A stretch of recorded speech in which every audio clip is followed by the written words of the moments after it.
Assalamualaikum warahmatullahi wabarakatuh. Hai rekan mahasiswa, alhamdulillahirrabbilalamin. Pada kesempatan kali ini kita bisa berjumpa lagi dalam mata kuliah Hukum Diplomatik Konsuler.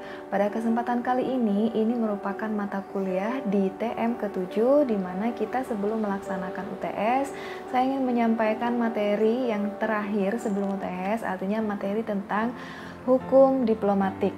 Pada materi kita kali ini, kita akan membahas tentang kekebalan dan juga keistimewaan dari seorang diplomatik. Kalau kita berbicara masalah hukum diplomatik, kekebalan diplomatik, keistimewaan diplomatik, pastinya di sini ada beberapa teori yang akan dipakai. Di sini ada 3 teori yang dipakai dan ini sudah lumrah dan juga umum digunakan dalam aktivitas hubungan diplomatik itu. 3 teori ini akrab, dianggap juga biasa dan juga digunakan dalam hubungan internasional, dan ini penemunya adalah seorang pakar bernama Connell.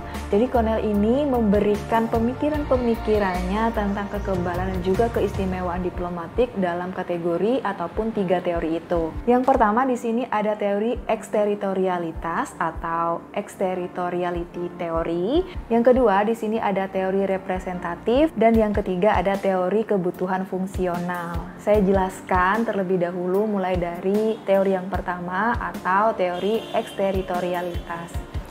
Di dalam teori eksteritorialitas, kalau kita melihat suku katanya, eksteritorialitas, teritorial, kedaerahan, kewilayahan, ya. Artinya di sini kalau sudah menyangkut tentang wilayah, pasti di sini ada juga menyangkut tentang yurisdiksi. Artinya kekuasaan sebuah negara dalam memberlakukan hukum-hukumnya. Artinya teori eksteritorialitas ini menganggap bahwa seorang diplomat itu sebagai perwakilan dari negara pengirim terhadap negara penerima, maka dia itu kebal ataupun diberikan keistimewaan tertentu untuk tidak dapat diberlakukan hukum di negara penerimanya. Artinya mereka pasti akan dianggap sebagai seseorang yang memiliki integritas yang berbeda dengan orang di negara penerima pada umumnya. Jadi dalam teori ini, seorang diplomatik ataupun perwakilan diplomatik itu akan dianggap seolah-olah, jadi ini sifatnya adalah fiksi ya, seolah-olah pejabat atau perwakilan diplomatik itu tidak meninggalkan negaranya. Artinya mereka dengan tempat mereka berkediaman itu di dalam sebuah kedutaan besar, di dalam sebuah gedung yang memang sudah ditempatkan di negara penerima itu mereka dianggap tinggal sebagai seorang subjek hukum di negara yang mengirimnya. Meskipun mereka sebenarnya pada kenyataannya mereka berada di dalam negara penerima. Maka dari itu sifat dari seorang diplomatik dalam teori eksteritorialitas ini dianggap sebagai sebuah ataupun sebagai subjek hukum bagi negara yang mengirimnya. Jadi seorang diplomatik ini ataupun perwakilan diplomatik ini tidak bisa menerima hukum-hukum ataupun diberlakukan hukum yang berlaku di negara yang mereka tempati itu. Jadi bagi negara yang menerima mereka tidak bisa diterapkan hukum-hukum, baik itu hukum pidana maupun hukum perdata terhadap perwakilan diplomatik itu.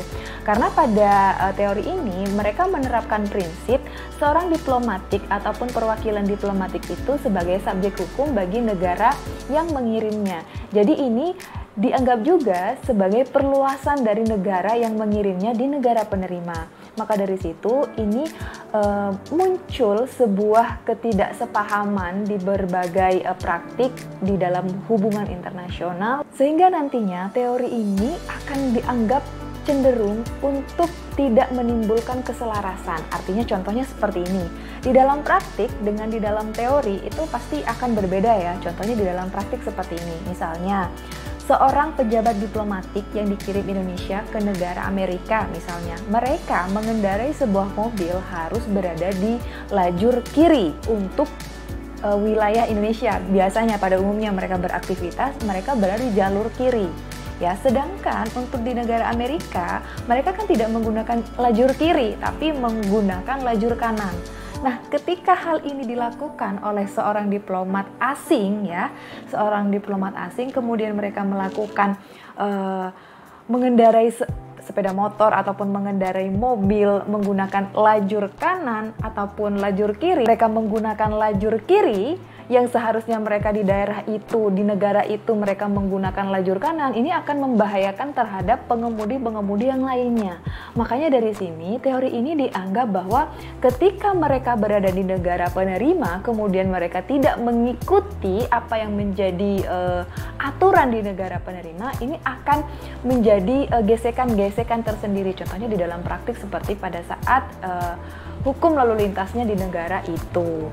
Nah, kemudian tapi di sini yang menjadi garis besar ataupun pointer di sini adalah seorang diplomatik pada teori ini dianggap memiliki sebuah prinsip ya, memiliki sebuah prinsip, artinya mereka yang datang ataupun dikirim oleh negara pengirimnya, mereka harus mempunyai identitas sebagai seorang negara itu.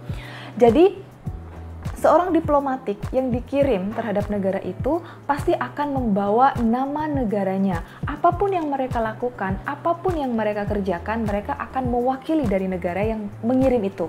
Ya, jadi negara yang mengirim itu akan memberikan keleluasaan kepada seorang diplomatik itu ataupun perwakilan diplomatik itu untuk lebih mengedepankan ataupun lebih memberikan kebebasan bagi perwakilan diplomatik itu untuk melakukan tugas-tugasnya ya, untuk melakukan tugas-tugasnya meskipun itu tidak sesuai dengan apa yang menjadi kebiasaan, meskipun itu tidak sesuai dengan apa yang menjadi ataupun apa yang telah diatur di negara itu, tapi di sini yang menjadi pointer di sini adalah sebuah prinsip dari negara pengirim terhadap negara penerima bahwa mereka itu sebagai subjek hukum dari negara pengirimnya. Jadi mereka tetap berada di bawah pengawasan ataupun di bawah pantauan negara-negara mereka yang mengirim itu. Sekarang kita lanjut kepada teori yang kedua, yaitu teori representatif. Ya, teori representatif ini mengatakan bahwa para perwakilan diplomatik ini sebagai representasi, ya, sebagai perwakilan dari negara yang mengirim itu. Kemudian di dalam teori ini juga menekankan terhadap sebuah prinsip bahwa seorang perwakilan diplomatik ini adalah sebagai simbol dari sebuah negara. Artinya Indonesia yang mengutus perwakilan diplomatiknya di negara Cina, maka negara Cina harus mengakui keberadaan negara Indonesia berdasarkan keterwakilannya di negara Cina itu dengan adanya kedutaan besar yang telah berdiri di negara Cina itu. Jadi, keberadaan perwakilan diplomatik ataupun pejabat diplomatik yang berada di negara-negara penerimanya itu dianggap sebagai sebuah representasi ataupun perwakilan dari negara yang mereka mengirim itu. Di dalam teori ini, pejabat diplomatik ataupun perwakilan diplomatik ini memiliki keistimewaan dan juga kekebalan tertentu. Dan keistimewaan ataupun kekebalan ini datangnya dari negara mereka yang menerima. Karena agen diplomatik ataupun pejabat ataupun perwakilan diplomatik ini dianggap sebagai wakil dari negara yang mengirim, maka dari sini setiap tindakan-tindakan yang mereka lakukan dalam melakukan sebuah diplomasi, bernegosiasi, dalam menjalankan misinya, mereka akan dianggap sebagai tindakan dari negara yang diwakilinya itu. Nah, sekarang mahasiswa kita sudah menginjak pada teori yang ketiga, yaitu teori kebutuhan fungsional. Ya, kalau kita lihat teori kebutuhan fungsional, artinya di sini ada kaitannya dengan fungsi-fungsi sebagai seorang diplomatik. Kemarin kita juga sudah membahas fungsi-fungsi dari diplomatik. Nah, dari situ kita kaitkan dengan teori-teori ini. Dan teori yang ketiga ini adalah teori kebutuhan fungsional. Nah, di dalam teori kebutuhan fungsional ini berbicara masalah fungsi dari seorang diplomatik dalam menjalankan misi, dalam menjalankan tugas dari negara pengirimnya, sehingga kekebalan dan juga keistimewaan ini harus diberikan kepada perwakilan diplomatik itu. Jadi dengan mereka mengemban fungsi dan juga tugas-tugas yang mereka dapatkan dari negara yang mengirim mereka, maka di sini kekebalan dan juga keistimewaan terhadap mereka itu harus diberikan. Jadi urgensitas dari kekebalan dan juga keistimewaan diplomatik itu diberikan berdasarkan tugas yang mereka miliki itu dan juga fungsi dari seorang diplomatik itu. Jadi hal ini hanya didasarkan kepada sifat-sifat yang fungsional itu. Jadi hak-hak mereka secara fungsional itu dilihat sebagai dasar dalam mereka mendapatkan haknya sebagai seorang diplomat, yaitu mendapatkan keistimewaan dan juga kekebalan diplomatik itu. Tujuan di sini adalah tujuan dari pemberian hak istimewa dan juga kekebalan diplomatik ini tidak lain dan juga tidak bukan untuk memperlancar dan juga untuk memberikan keleluasaan dan juga kebebasan bagi para diplomatik ataupun perwakilan diplomatik itu untuk menjalankan tugasnya agar lancar tanpa hambatan apapun, sehingga mereka dengan segala tugas-tugasnya itu dapat dijalankan dengan baik. Rekan mahasiswa, di sini juga ada adagium yang menyatakan bahwa par imparem habet imperium. Adagium ini menyatakan bahwa sebuah negara yang berdaulat itu tidak boleh melaksanakan yurisdiksinya terhadap negara berdaulat lainnya. Jadi adagium ini cocok untuk diterapkan dalam teori representatif itu. Karena teori representatif ini mendefinisikan bahwa seorang diplomat ataupun perwakilan diplomatik ini sebagai simbol sebuah negara, karena pada prinsipnya di dalam teori representasi ini ataupun teori representatif ini menyatakan bahwa para perwakilan diplomatik ataupun agen diplomatik, pejabat diplomatik ini dianggap sebagai simbol dari sebuah negara pengirim, maka di sini negara penerima tidak bisa menerapkan jurisdiksinya terhadap para perwakilan diplomatik itu. Berkaitan dengan adagium ini, jika seorang diplomatik ini ataupun agen diplomatik ini dianggap sebagai perwakilan dari negara yang mengirimnya atau sending state, maka ia ini sifatnya adalah kebal atas jurisdiksi dari negara penerima atau receiving state. Artinya negara penerima itu tidak bisa menerapkan jurisdiksinya terhadap perwakilan diplomatik dari negara pengirim. Sehingga pada prinsipnya para perwakilan diplomatik di negara penerima ini merupakan representasi ataupun perwakilan dan juga dianggap sebagai simbol dari sebuah negara, yang mana pada hakikatnya pejabat diplomatik ini dipersamakan dengan kedudukan seorang kepala negara atau negara pengirim yang mengirimnya. Nah, rekan mahasiswa, sekarang kita sudah menginjak pada kekebalan dan juga keistimewaan yang dapat diberikan kepada seorang diplomatik berdasarkan Konvensi Wina 1961. Di sini ada 8 keistimewaan dan juga kekebalan yang dapat diberikan oleh Konvensi Wina kepada para perwakilan diplomatik itu. Yang pertama di sini ada kekebalan diri pribadi, ada kekebalan yurisdiksional, kekebalan untuk tidak menjadi saksi. Yang keempat, kekebalan kantor kediaman dan juga tempat kediaman. Yang kelima di sini ada kekebalan korespondensi. Yang selanjutnya ada kekebalan diplomatik bagi negara ketiga. Yang selanjutnya ada penanggalan kekebalan diplomatik. Dan yang terakhir ada keistimewaan untuk dibebaskan dari pembiayaan pajak dan juga biaya bea cukai dan juga bea masuk. Jadi mahasiswa, di dalam kekebalan dan juga keistimewaan diplomatik yang kita bisa melihat dari sumber hukum, yaitu di dalam Konvensi Wina 1961, di sini ada 2 istilah, yaitu immunity ataupun imunitas, dan yang kedua di sini ada inviolability atau inviolabilitas. Bahwa di sini kekebalan ataupun imunitas, immunity di situ adalah kekebalan yang tidak dapat diganggu-gugat, sedangkan inviolabilitas ataupun inviolability di sini adalah kekebalan terhadap alat-alat kekuasaan di negara mereka yang menerima dan juga kekebalan terhadap segala macam gangguan di negara penerima.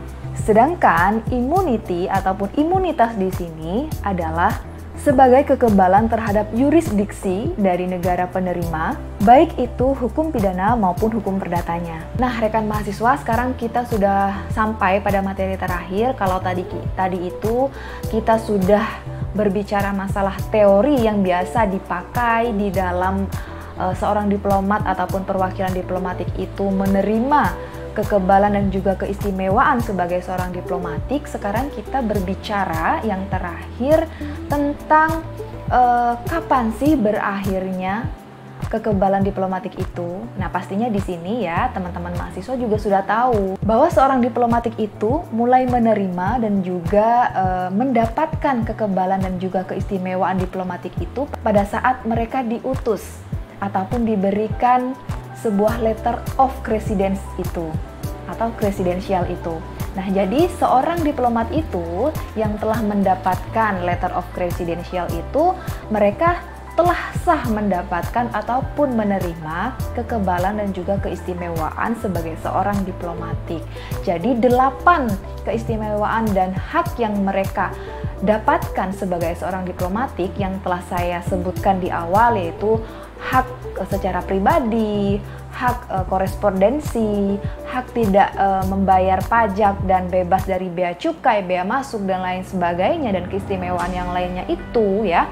Jadi mereka itu menerimanya pada saat mereka telah mendapatkan letter of credential itu. Lalu kapan Ibu seorang diplomat itu bisa berakhir ataupun tidak bisa mendapatkan lagi keistimewaan-keistimewaan itu? Nah, teman-teman di sini, teman-teman bisa melihat kapan juga seorang diplomat itu bisa menerima dan juga mendapatkan kekebalan dan keistimewaan diplomatik. Teman-teman bisa melihat di dalam pasal 39 ayat 1 Konvensi Wina 1961.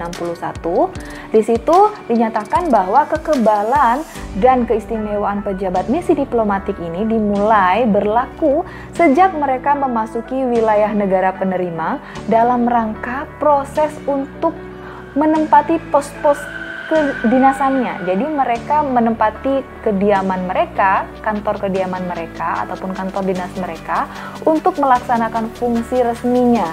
Nah, atau jika sudah di dalam wilayahnya sejak saat peningkatan itu ataupun sejak saat pengangkatan itu, mereka diberitahukan kepada Kementerian Luar Negeri atau kementerian lainnya yang mereka dianggap diberikan kewenangan oleh itu. Nah, itu dia teman-teman mahasiswa, kapan seorang diplomatik itu bisa mendapatkan hak-haknya ataupun bisa menerima hak-haknya dan juga keistimewaan yang dimilikinya sebagai seorang diplomat, yaitu kita bisa melihatnya di dalam pasal 39 ayat 1 Konvensi Wina 1961. Selanjutnya kita akan segera mengetahui kapan seorang diplomat itu tidak lagi mendapatkan hak-hak keistimewaan sebagai seorang diplomatik. Jadi, berdasarkan pasal 39 ayat 2 Konvensi Wina 1961, seorang pejabat ataupun perwakilan diplomatik itu akan berakhir menerima keistimewaan dan juga kekebalan diplomatik pada saat mereka juga telah berakhir tugasnya.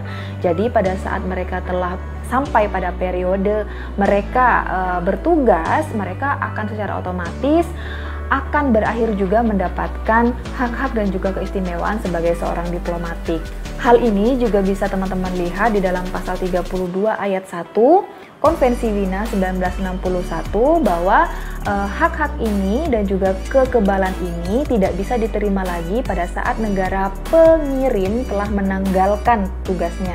Dapat diakibatkan atas penanggalan hak kekebalan dan keistimewaan oleh negara pengirim. Jadi, negara pengirim ini dapat menanggalkan hak-hak kekebalan dan keistimewaan berdasarkan apa yang telah menjadi kesepakatan antar kedua belah pihak. Jadi, negara pengirim ini dapat menanggalkan hak-hak dan juga keistimewaan itu berdasarkan kesepakatan kedua belah pihak jika memang kedua belah pihak ini telah bersepakat bahwa seorang diplomatik itu harus menanggalkan tugasnya sebagai seorang diplomat dan itu secara otomatis dan juga melekat kepada seorang diplomat, maka keistimewaan dan juga kekebalannya mereka miliki itu sebagai seorang diplomatik akan secara otomatis lepas juga, berakhir juga. Jadi di sini tidak hanya berdasarkan selesainya tugas mereka sebagai seorang diplomatik hingga berakhir periode itu, tapi ini juga dapat ditanggalkan oleh negara pengirim. Ya, seperti itu ya. Jadi itulah materi kita pada minggu ini. Jadi semoga ini dapat dijadikan sebagai referensi, bisa dijadikan sebagai bahan ajar untuk teman-teman semua menghadapi ujian tengah semester. Jadi jangan sampai lupa, minggu depan ataupun setelah lebaran nanti kita akan jumpa. Sepertinya ini kita akan laksanakan ujian tengah semester ini secara offline. Jadi teman-teman bisa hadir ke kampus ya. Kita tinggal menunggu surat resmi dari Fakultas Hukum. Terima kasih teman-teman mahasiswa yang sudah menyimak video saya. Semoga ini bermanfaat dan mohon maaf apabila ada penyampaian saya yang kurang berkenan. Sampai jumpa di next video. Saya akhiri perkuliahan hari ini. Assalamualaikum warahmatullahi wabarakatuh.